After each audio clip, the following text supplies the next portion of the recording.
How you going, guys? Mason Corby back from Downunder Dynamics here with you. Had a bit of a break recently, so just cracking on with some more videos again. Thanks for all the support and the messages from everyone saying you like the videos.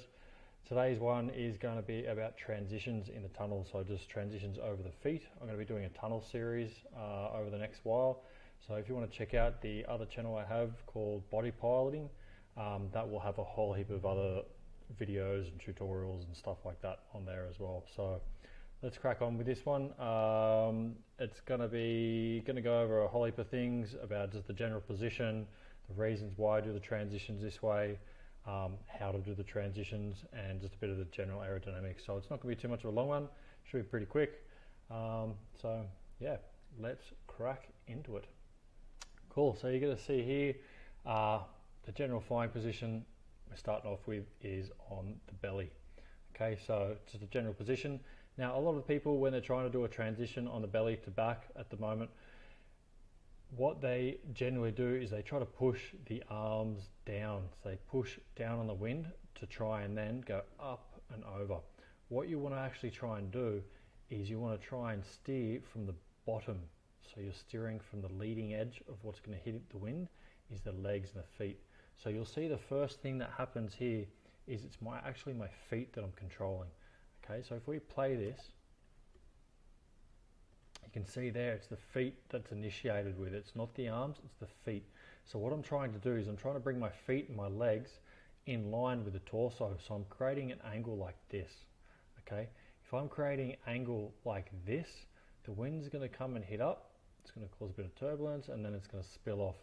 Also what happens here, if I'm going to go over and I end up getting into a position up high where my legs are staying in a sit position and my arms are forward now I'm going to have to try and throw them back to stop myself. Whereas if you're steering with the legs and the feet first, as you go over, you're already into a sit fly position, and then your arms can just go into a sit and then return straight into a neutral back fly position. Okay, so let's see how this goes now. So I'm slowly going up. You can see the arms, they're more lifting. There's no pushing, there's none of this. They're lifting up and I'm steering and I'm controlling with the feet. Okay, I'm bringing the shins into line, and it's the shins that's steering me across the tunnel because I've created an angle like this. The torso is the same angle and the arms are pretty much the same angle as well. So the whole body is in line like that. Because the wind comes and hits and spills off, that's what pushes the whole body backwards. Now when you're first starting to do this, it's going to feel like it's going to really slam you back across the wall. It's going to push you back across the wall. But guess what? That's where you want to go. You want to go back. So rather than trying to fight that effect, harness that effect. Okay, now we're going to a sit fly position. Bit of a horrible sit fly position there, but it's a sit fly position. And what I'm trying to do is I'm trying to maintain, and this speed of the tunnel at the moment, it's quite low. It's probably about 70%. So it's not low, but it's about 70% of the Ifly Downunder tunnel. So for people in ISG tunnels or Ifly tunnels overseas, depending, each tunnel is going to be different. This is on the lower range. It's not on the higher range. It's not super low, but it's on the lower range.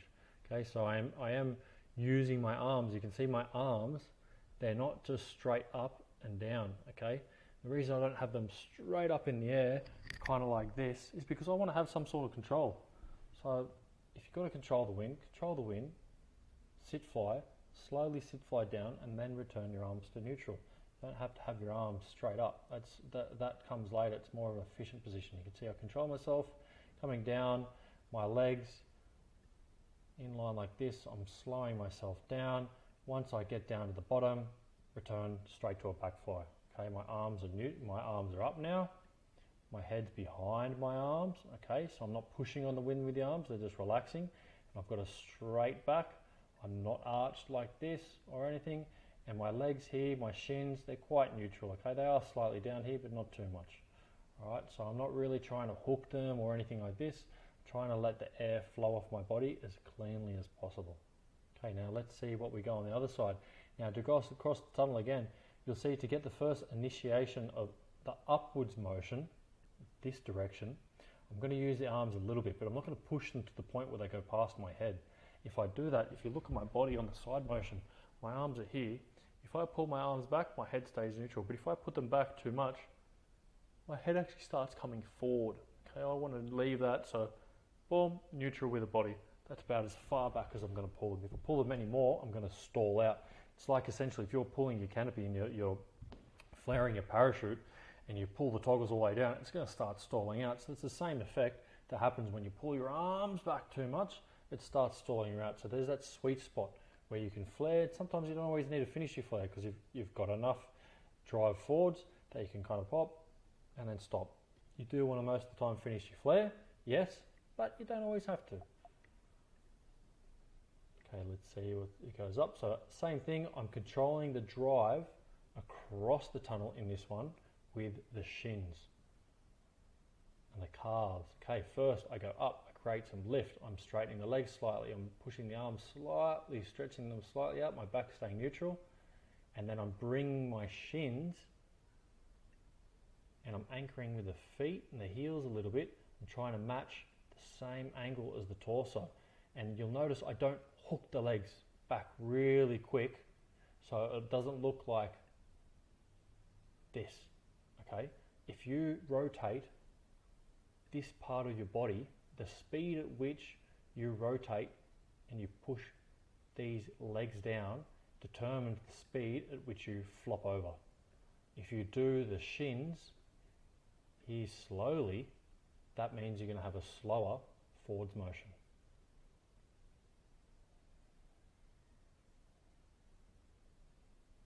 Now I'm in sit fly, knee fly, then on the belly. Okay, you notice I'm not catching too much. I'm just kind of flying the wind. I'm not pushing off the wind.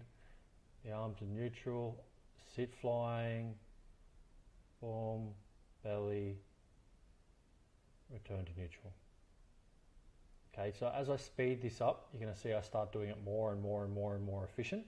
Okay, and you'll see the body position starting to get more and more efficient. Now let's play again. This is from the front view. You can see the arms, not pushing. The first initiation you can still see here is with the feet. Watch the feet. Initiation, the feet, bringing the heels. Arms are neutral, not pushing off the wind, I'm balancing off the wind. My arms go sideways to keep that air. Sit fly position. Sit fly down the wind, down the tunnel, apologies. Land on the back, release the legs. Same thing over, controlling with the shins. Neutral. Again, shins, now more bouncing. This is speeding it up. That control to go over is not the arms, it's the legs. That's what the control, it's the leading edge of where the wind is being presented first. So use apologies. It's the leading edge of where the wind is hitting first. That's where you're steering with. You don't want to steer with the top edge. Okay, that's like you're trying to put the brakes on the canopy. So if you want to have a look at this video a bit more in detail, as I said, go to Body Piloting, the YouTube channel on that, or have a look at bodypiloting.com, and there's a whole heap of different tutorials and demonstrations on a various bunch of different moves, lines, snakes, carving, layouts, transitions, tricks, a whole heap of things like that. So I'm going to be covering all these and breaking them down in a bit more detail over the next while. This is just the first one of the series. The next one I'm going to be going over is most likely belly carving or back carving for the lower levels, and then I'll be moving all the way through to in face and out face, to breakers, to all sorts of things like that. So if you like this video, like and subscribe. Thanks for watching, guys. Please leave any comments or suggestions in the comments box. They're only going to get better. I'm using a new system as well at the moment, so please bear with the little box here, because I'm just learning to use it myself as well. So thank you very much. Hope you enjoyed it. Hope you learned something, and stay tuned for more. Cheers.